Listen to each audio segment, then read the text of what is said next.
If Kirby Smart and the Georgia Bulldogs are able to sign Arch Manning in the 2023 class, I think it's safe to say he would be one of the most anticipated incoming players in Georgia football history. So, of course, it got me thinking over the past, say, 20 years, who are the most anticipated signees to start their career? Who had the most hype? Who was the most important signee? And who's the one that everyone couldn't wait to watch?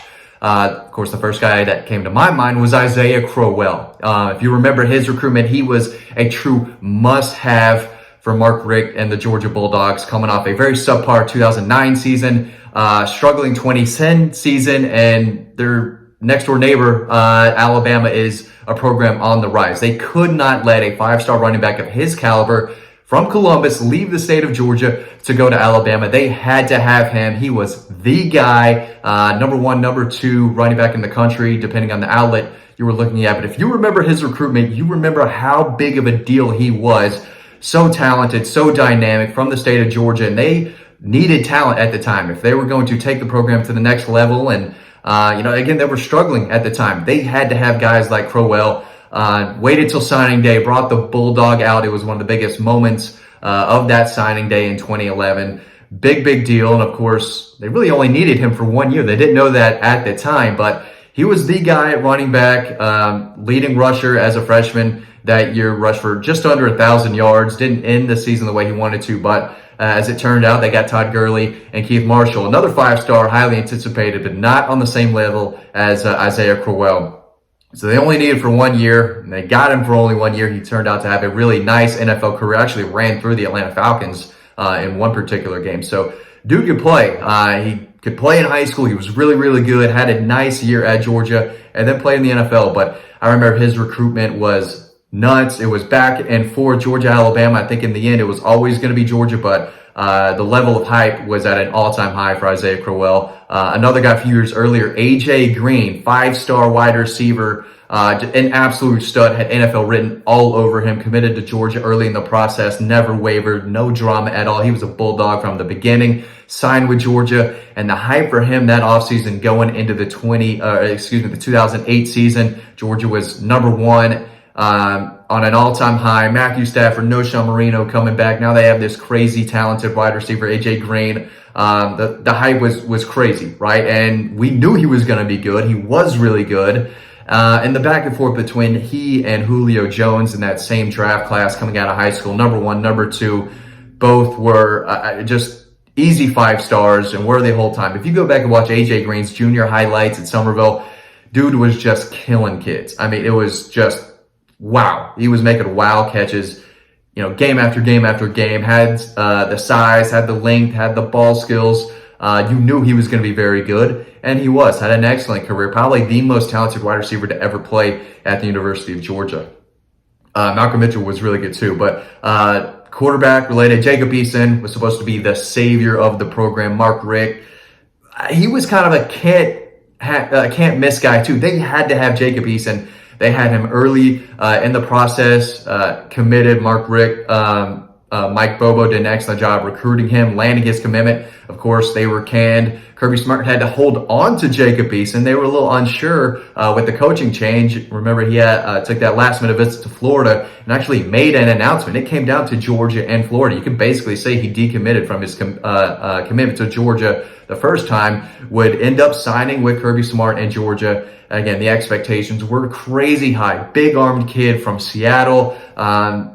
First year head coach Kirby Smart. First year, quarterback freshman Jacob Eason. They were supposed to go together.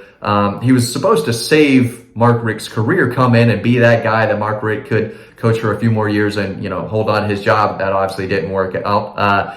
But Jacob came in, and you could see the arm talent. He lit up. Well, I say lit up. He beat Missouri, looked really good against Kentucky. I remember had one of the best throws I've ever seen in Sanford Stadium. A should have been game-winning touchdown against Tennessee. But you saw the flashes. You saw the arm talent. There's a reason he was a five-star. Obviously didn't turn out. He didn't end his freshman season on a high note and then got injured in the first game of sophomore season. And that was really it for him.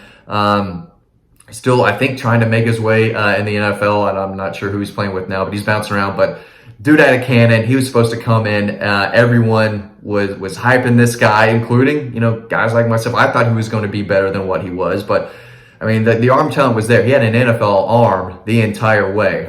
So, of course, expectations were too high, especially when you throw him in and ask him to play again in the SEC his first year after playing against low-level competition in Seattle, Washington, coming to play in the SEC.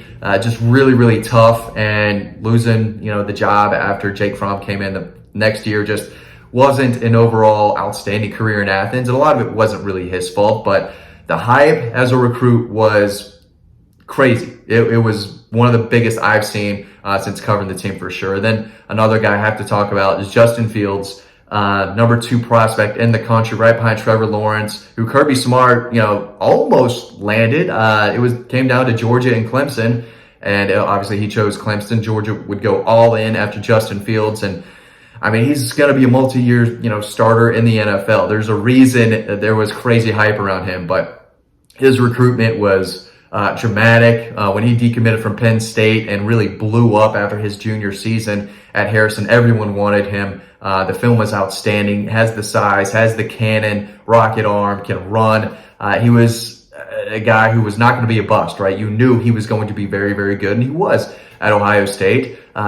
Obviously, we know what happened in his career at Georgia. Came, sat as a freshman, had to leave. He had to leave because he wasn't going to start over Jake Fromm as a sophomore. He had to leave and go somewhere, and it worked out for him. That was the best decision for him, whether, Georgia fans want to hear that or not, because he was a top 10 pick after tearing it up at Ohio State for 2 years. So he made the right decision for him, but as you can see, really, really good, right? There's a reason he was a 5-star. There was a reason there was so much hype around him coming into Athens. The other 3 you knew they were coming in to start. You didn't know that about Justin Fields, obviously, but the hype around Isaiah Crowell, AJ Green, Jacob Eason were 3 of the most hyped recruits I've seen come into Athens. You've had other guys. Malcolm Mitchell was a big deal. Matthew Stafford, Noshawn Marino, also a big deal. Trenton Thompson, number 1 player in the country, I believe in that 2015 class. That obviously didn't turn out the way a lot of people thought. Nolan Smith, number 1 prospect in the country, 2019 class. So they've had higher ranked guys than Crowell and Eason and Justin Fields, even though it was just 1 and Trevor. But when you talk about hype and expectations, a lot of that is placed on offensive guys like quarterbacks and running backs and receivers.